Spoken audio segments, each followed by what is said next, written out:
My name is Madhavi Challa. I am a freshman currently attending West Windsor Plainsboro High School North. Today, I will present to you my genetically modified organism, or GMO, in a pitch presentation that pertains to the temperate forest biome.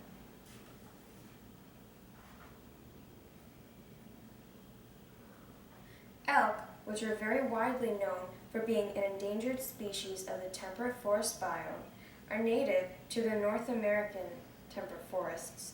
The temperate forest biome that I would like you to invest in is considering to preserve certain endangered species before releasing them back into the wild.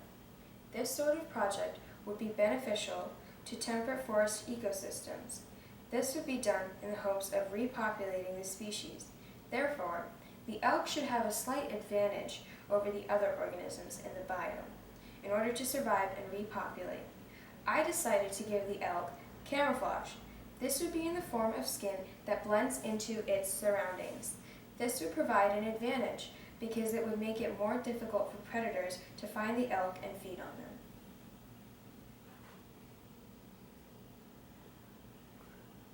Now, obviously, this new trait didn't simply just show up by itself. It had to come from somewhere in order to be incorporated into the elk's DNA. This trait came from cuttlefish. Cuttlefish are widely known and regarded for their skin that blends into its surroundings.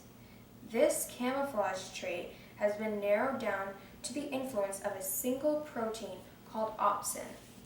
Opsin creates photoreceptor cells in the body wherever it is produced. These cells take in light and simply reflect them. It can be comparable to the color white, which reflects all wavelengths of light. Therefore, it would cause an effect that will then mimic the light around it. In cuttlefish, the skin has photoreceptor sensors all over its body, which help it then mimic its surroundings and hide from predators.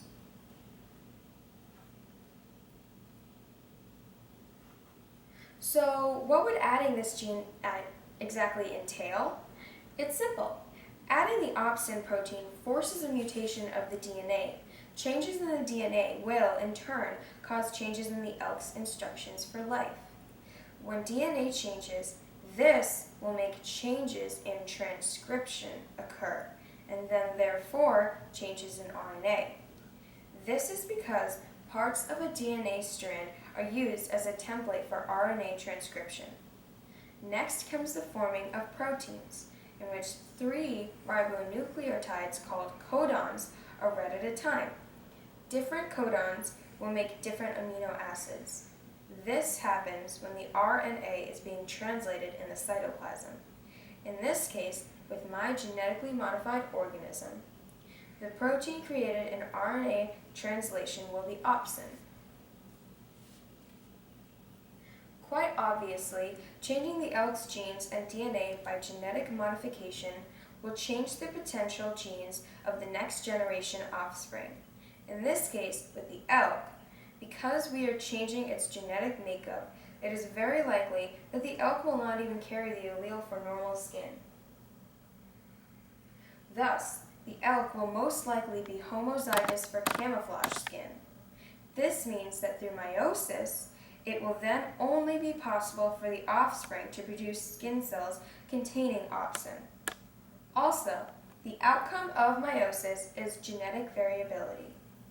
This is because there are so many different combinations of chromosomes that gametes can have, and not to mention the innumerable different alleles of each and every gene. It comes as no surprise that genetic variability is one of the 4 tenets of natural selection.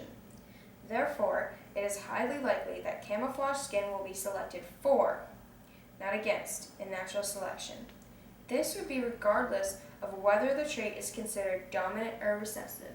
As you can see in the diagram, the circles represent individuals and the rectangles would represent a population. Now, in the beginning, some of the elk will have camouflage skin and some will not. However, as I explained earlier, natural selection will select for elk that have camouflage skin so it's more likely that most of the elk later on will have this trait. Finally, the last aspect is biotechnology, how the opsin will be put into the elk. Well, the easiest way to get this gene into the elk is by the use of a gene gun.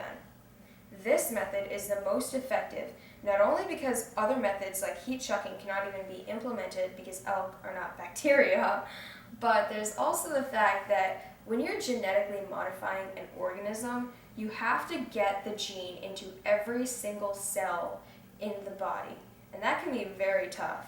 So that's why I picked a gene gun, because this is the easiest and simplest method. The activator for opsin is CRX. Therefore, this would be another aspect that would have to be incorporated, because opsin will not even show up without its activator CRX. Thank you for listening to my presentation. I hope that you will consider investing in the temperate forest biome.